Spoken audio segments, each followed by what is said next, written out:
الحمد لله رب العالمين والصلاة والسلام على سيد الأنبياء والمرسلين وآله وأصحابه وأهل بيته وأولياء أمته وعلماء ملته خصوصا على مشرق الدار بعد فأعوذ بالله من الشيطان الرجيم بسم الله الرحمن الرحيم قال الله تعالى في القرآن المجيد ألا إن أولياء الله لا خوف عليهم ولا هم يحزنون صدق الله العظيم. وقال الله تعالى في القرآن المجيد في شأن حبيبه إن الله وملائكته يصلون على النبي يا أيها الذين آمنوا صلوا عليه وسلموا تسليما. محبت کے ساتھ پڑھیے الصلاۃ والسلام علیک یا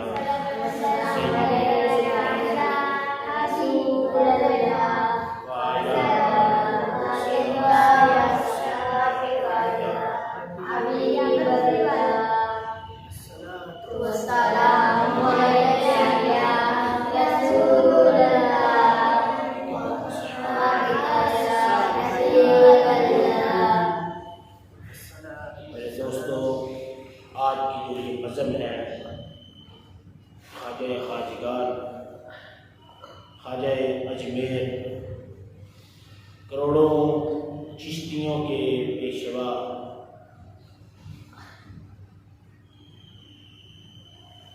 جن کو دنیا سلطان الہند کے نام سے یاد کرتی ہے، سلسلہ عالیہ چشتیہ کے امام حضرت خواجہ غریب نواز رحمۃ اللہ علیہ، آپ کی یاد کے اندر اس بزم کا انعقاد کیا گیا ہے. رب تعالیٰ مجھے آپ کو سر کہنے کی توفیق عطا فرمائے. اپنے قدموں میں بلا خواجہ پیا خواجہ پیا، اپنے قدموں میں بلا خواجہ پیا خواجہ پیا، اور جلوہ بھی دکھا خواجہ پیا خواجہ پیا. ہو کرم بہر حال ماں خواجہ پیا خواجہ پیا، از پائے داتا پیا خواجہ پیا خواجہ پیا. آہ کتنی دیر سے میں دور ہوں اجمیر سے، آہ کتنی دیر سے میں دور ہوں اجمیر سے، جانے میں کب آؤں گا خواجہ پیا خواجہ پیا. اللہ رب العزت کے اس پیارے ولی خواجہ خواجگان حضور حسن رحمۃ اللہ علیہ کا مختصر سا تعارف پیش کرتا ہوں. آپ علیہ رحمہ کا نام جو ہے وہ حسن ہے. ان کے حوالہ سے عرض کرتا ہوں کہ آپ کے جو والد تھے وہ بھی ولی اللہ تھے، اور آپ کی والدہ پارسا نیک عورت تھی. حضرت خواجہ معین الدین چشتی حسنی حسینی سید، آپ علیہ رحمہ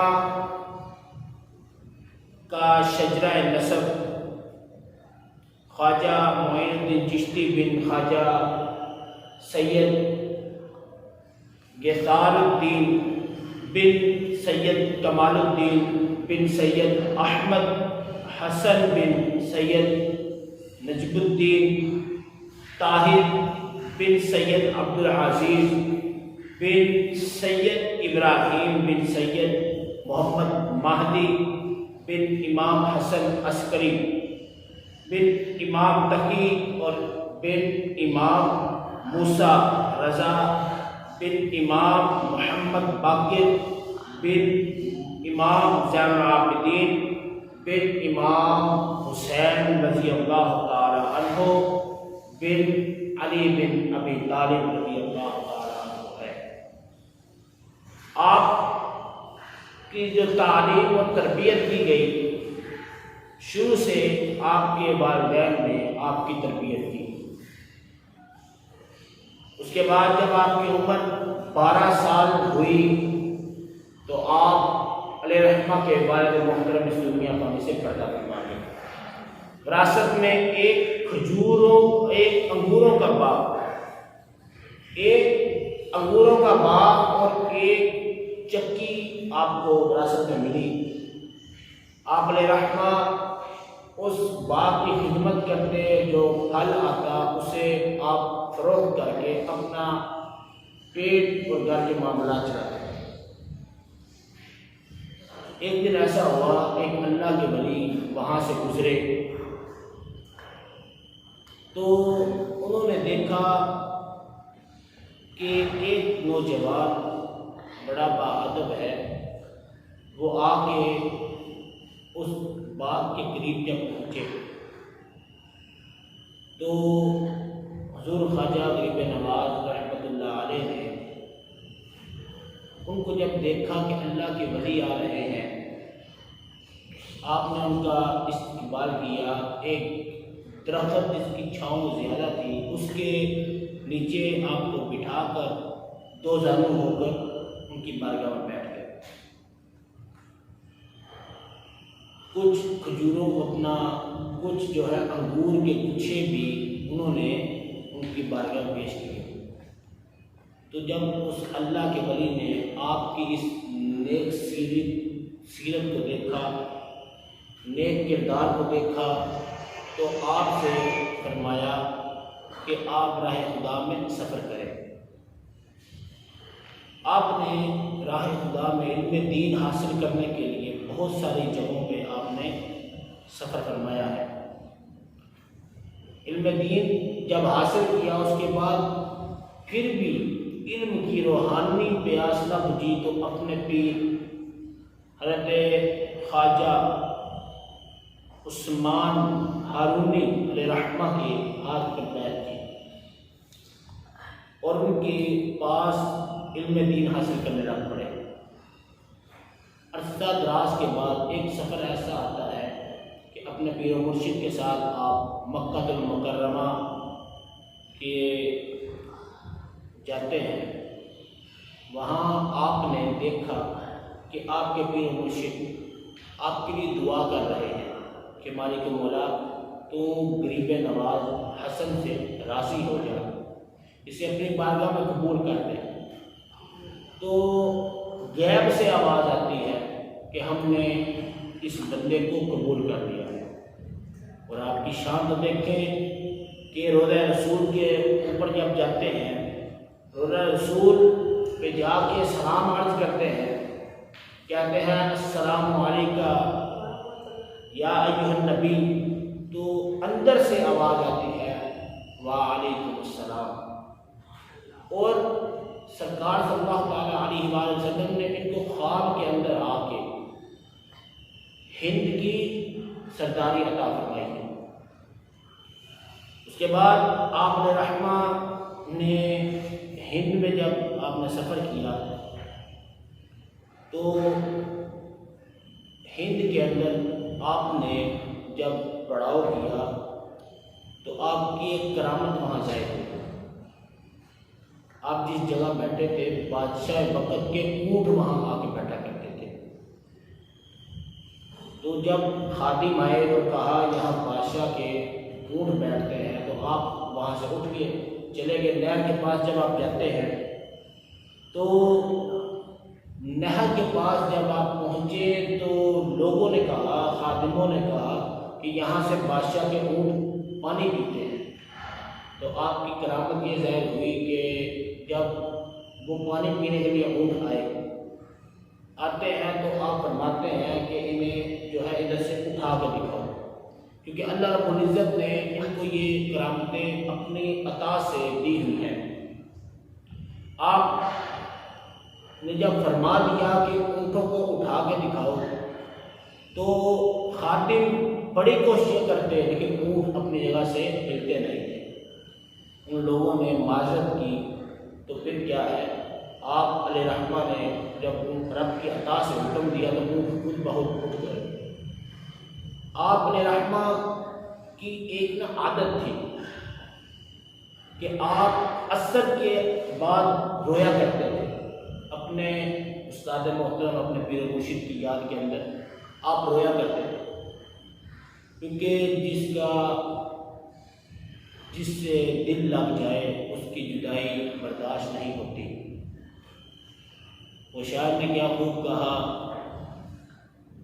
کہ کہتا ہے سپنے وچ میرا ماہی ملیا تے میں گل وچ لاڑیاں پاواں، سپنے وچ میرا ماہی ملیا تے میں گل وچ لاڑیاں پاواں، ڈردی ماری اکھ نہ کھولاں کتے پھر بچھڑ نہ جاواں۔ آپ کو اپنے پیر صاحب سے بہت محبت تھی، تو عصر تا مغرب آپ رویا کرتے تھے اپنے پیر و مرشد اپنے استاد محترم کی یاد کے اندر۔ ایک کافر شخص روزانہ وہاں سے گزرتا تھا تو اس نے پوچھا خواجہ غریب نواز سے، حضور آپ روتے کیوں ہیں؟ یہ آپ کا وقت ہے عصر تا مغرب، آپ روتے کیوں ہیں؟ تو آپ نے فرمایا کہ بیٹا اس کی وجہ جاننے کے لیے تمہیں دو طریقے اپنانے پڑیں گے، پہلا تمہیں مسلمان ہونا پڑے گا، دوسرا میرا مرید ہونا پڑے گا۔ تو اس نے کہا میں ماں سے پوچھتا ہوں، کافر تھا ہندو تھا، میں ماں سے پوچھتا ہوں اگر وہ اجازت دے دیتی ہے میں آپ کے آ کے مرید بھی ہو جاتا ہوں، مسلمان بھی ہو جاتا ہوں۔ ماں سے جا کے پوچھتے ہیں اماں جان اگر آپ اجازت دیں تو میں اس بابے کی جو ہے بات نہ مان لوں۔ ماں کہتی ہے بیٹا تو آگے لاڈلا ہے، اپنی مرضی خود کرے گا، جا جو کرنا ہے کر لے۔ تو خواجہ صاحب کی بارگاہ میں جاتا ہے، جا کر کہتا ہے حضور میں مسلمان بھی ہونے آیا ہوں اور آپ کو مرید بھی ہونے آیا ہوں۔ تو مسلمان ہوتا ہے، آپ اسے مسلمان کرتے ہیں، اپنا مرید کرتے ہیں، تو ایک عرصہ دراز تک آپ اسے اپنے ساتھ رکھتے ہیں، جس جگہ جاتے ہیں وہاں آپ اس کو ساتھ لے کر جاتے ہیں۔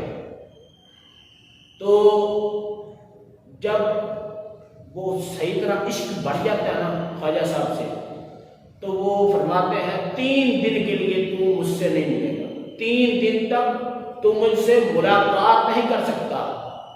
تو نے کہا ٹھیک ہے خواجہ صاحب کی بارگاہ سے میں جا رہا ہوں۔ تو کچھ نہیں آگے میں راتیں گزارتا تھا، پھر 3 راتیں گزار وہ نہیں مطلب 3 دن کے بعد پھر خواجہ صاحب کی بارگاہ میں آؤں گا۔ تو جب گھر جاتا ہے، جا کے ماں روٹی دیتی ہے، کھانے کو دل نہیں کرتا، چھت پہ چلا جاتا ہے، جا کے سونے کی کوشش کرتا ہے، سو نہیں پاتا، تو بیداری اندر طرف جو ہے دل کی وہ بڑھتی جاتی ہے، کیونکہ پیر صاحب نے فرما دیا تھا 3 دن تک نہ تم مجھ سے ملاقات کر سکتا ہے، نہ تم مجھے مل سکتا ہے، تم نے گھر پہ ہی رہنا اپنی ماں کے پاس۔ لیکن جب خواجہ صاحب کہ وہ عاصی جو ہے اس کی حالت بڑھ جاتی ہے، تکلیف بڑھ جاتی ہے، اپنی ماں کو بھیجتا ہے، ماں کہتے ہیں اماں جان جا کے خواجہ صاحب سے اجازت لیجیے اور جا کے انہیں عرض کرے کہ آپ کا خادم آپ کو دیکھے بنا نہیں رہ سکتا۔ ماں جاتی ہے خواجہ صاحب سے اجازت طلب کرتی ہے، آپ کی اجازت نہیں ملتی، آپ فرماتے 3 دن کی اس کو چھٹی ہے۔ وہ پھر ماں جا کے گھر جاتی ہے، بیٹے کہتے ہیں خواجہ صاحب نے ملاقات کی اجازت نہیں دی۔ وہ روتا ہے، کہتا ہے اماں جان خواجہ صاحب کو جا کے عرض کریں کہ اگر میں نہ ملا تو میں طلب سے مر جاؤں گا۔ تو خواجہ صاحب کی بارگاہ میں جب اماں جاتی ہے تو خواجہ صاحب کی اجازت دیتے ہیں۔ جب آتا ہے تو دیکھتا ہے اپنے پیر و مرشد کو، تو اس وقت آپ کی بارگاہ میں خواجہ صاحب کی بارگاہ میں بہت سارے مریدین بیٹھے ہوتے ہیں، تو جب انہیں دیکھتا ہے تو اس کی سانس واپس آ جاتی ہے۔ تو باتوں باتوں میں خواجہ صاحب قدموں میں گرتا ہے۔ خواجہ صاحب پوچھتے ہیں کہ بتا تو نے رات کو کھانا کھایا تھا؟ کہتا کھانا نہیں کھایا۔ سویا تھا؟ نہیں، نیند نہیں آئی؟ تو آپ فرماتے ہیں تو نے کھانا نہیں کھایا، کھانا میں نے بھی نہیں کھایا، تجھے نیند نہیں آئی، مجھے بھی نیند نہیں آئی، یہ عشق کی باتیں ہیں. آج تیرا دل میرے ساتھ لگ گیا. اب لاہور کے اندر کیا تشریف لائی؟ لاہور میں حضور داتا حجویری علیہ رحمہ کی بارگاہ میں آپ آتے ہیں. آ کے بہت دیر تک آپ تلاوت قرآن پاک کرتے ہیں. طلب یہ ہوتا ہے چلہ کرنا، جسے کہتے ہیں چلہ عبادت کرنا. مقصد یہ ہے کہ داتا صاحب کی زیارت کرنا، لیکن زیارت نہیں ہوتی. کچھ سال، 1.5-2 سال تک آپ ایسے ہی عبادات میں مصروف رہتے ہیں، قرآن بھی پڑھتے رہتے ہیں، درود شریف پڑھتے رہتے ہیں. لیکن جب زیارت نہیں ہوتی تو کہتے ہیں چلو یار میں واپس اجمیر چلا جاتا ہوں. تو جب جانے کی تیاری کرتے ہیں رات کو داتا صاحب کی زیارت آپ کو ہو جاتی ہے. تو عرض کرتے ہیں داتا صاحب آپ کی بارگاہ میں میں اتنی دیر سے بیٹھا ہوا ہوں، آپ مجھے اپنی زیارت کیوں نہیں کروا رہے تھے؟ تو داتا صاحب فرماتے ہیں مجھے اتنا پیارا قرآن کون سنائے گا. آپ قرآن اتنا خوبصورت پڑھتے تھے کہ داتا حجویری فرماتے ہیں کہ مجھے اتنا پیارا قرآن کون سنائے گا. یہ آپ کا عشق ہے قرآن کے ساتھ بھی، نماز کے ساتھ. لوگوں نے آج کے کچھ ڈبہ پیروں نے وہ یہ باتیں پکڑ لی ہوئی ہیں کہ ہم لوگ جو ہے صرف داتا صاحب کی بارگاہ میں بیٹھ جائیں گے. داتا صاحب کی بارگاہ میں بیٹھنے کا مقصد یہ نہیں کہ ادھر جا کے بندہ نمازیں نہ پڑھے، روزے نہ رکھے، نوافل نہ پڑھے، قرآن چھوڑ دے، بلکہ ان کی بارگاہ میں جانے کا مقصد یہ ہے کہ جا کے ادھر فیض میں قرآن کی بھی کثرت کرے، نماز کی کثرت کرے اور روزے کی کثرت کرے. آپ نے رحمہ کا جو اصل فیضان ہے وہ فیضان ہی یہ ہے کہ آپ لوگوں کے اندر قرآن کی تعلیم کو عام کرتے تھے. آپ نے رحمہ کے بہت سارے اقوال بھی ملتے ہیں. اجمیر شریف کا بہت سارے آپ کے واقعات ملتے ہیں کہ 90 لاکھ کو آپ نے رحمہ نے، خواجہ غریب نواز نے 90 لاکھ کو کلمہ پڑھا دیا. یہ آپ کی کرامت ہے. اور اس حوالہ سے عرض کرتا چلو آپ کو جو ہے ایک لقب، کیونکہ آپ جس علاقے سے تعلق رکھتے ہیں اس حوالے سے آپ کو ایک لقب بھی عطا کیا جاتا تھا کہ آپ کا جو نام تھا وہ سنجری. اس میں بہت سارے لوگوں نے کہا ہے کہ سجزی ہے یا سنجری ہے، یہ الفاظ ملتے ہیں. لیکن ایک کتاب میں نے پڑھا کہ آپ کا جو علاقہ تھا اس کا نام سنجری تھا. اللہ رب العزت ہمیں خواجہ صاحب کی محبت عطا فرمائے اور علماء اور بزرگان دین کا فیض ہم کو عطا فرمائے. خواجہ صاحب کی اصل تعلیمات رب تعالیٰ کی طرف آنا تھا، جو ہے آپ کی سیرت، سرکار کی سیرت کو اپنانا تھا، اور سرکار صلی اللہ علیہ وسلم کے صحابہ کو جو ہے ماننا تھا. اصل مقصد ان کا یہ تھا کہ رب تعالیٰ کی رضا بندہ حاصل کرے. کیونکہ رب تعالیٰ نے قرآن میں فرمایا الا ان اولیاء اللہ لا خوف علیہم ولا هم یحزنون، کہ جتنے بھی اللہ کے ولی ہیں نہ انہیں خوف ہے نہ وہ غمگین ہوں گے. وہ اس لیے فرمایا کہ رب فرماتا من عاد لی ولی فقد آذنت بالحرب، جو میرے ولی سے دشمنی رکھتا ہے اس سے اعلان جنگ ہوتا. یہ مقام ایسا نہیں ملتا. رب فرماتا ہے ما یزال عبدی یتقرب الی بالنوافل، کہ جو میں نے اس پہ فرض کیا ہے فرائض کی ادائیگی کے بعد وہ نوافل کی کثرت کرتا رہے، میں اسے اپنا محبوب بنا دیتا ہوں. محبوب ایسے نہیں بناتا. رب فرماتا ہے وَيَدَهُ الَّذِي يَمْشِي بِهَا، جس سے وہ پکڑتا ہے وہ اس کے ہاتھ بن جاتا ہے. وَرِجْلَهُ، جس سے وہ چلتا ہے الَّذِي يَمْشِي بِهَا، جس سے وہ چلتا ہے میں اس کے پاؤں بن جاتا ہوں.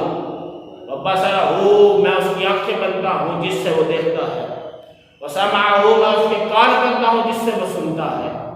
فرمایا رب فرماتا ہے کہ جو مجھ سے مانگتا ہے میں اسے عطا کر دیتا ہوں. اولیاء اللہ ہے ان کا یہ مقام ہے کہ میرے مصطفیٰ کا عالم کیا. رب تعالیٰ کی بارگاہ میں دعا ہے کہ ہم سب کو خواجہ صاحب کی فرمائے اور آپ نے رحمہ کا جو نام ہے ہمیں اچھے معنوں میں استعمال کرنے کے توفیق عطا فرمائے. وما علینا الا البلاغ.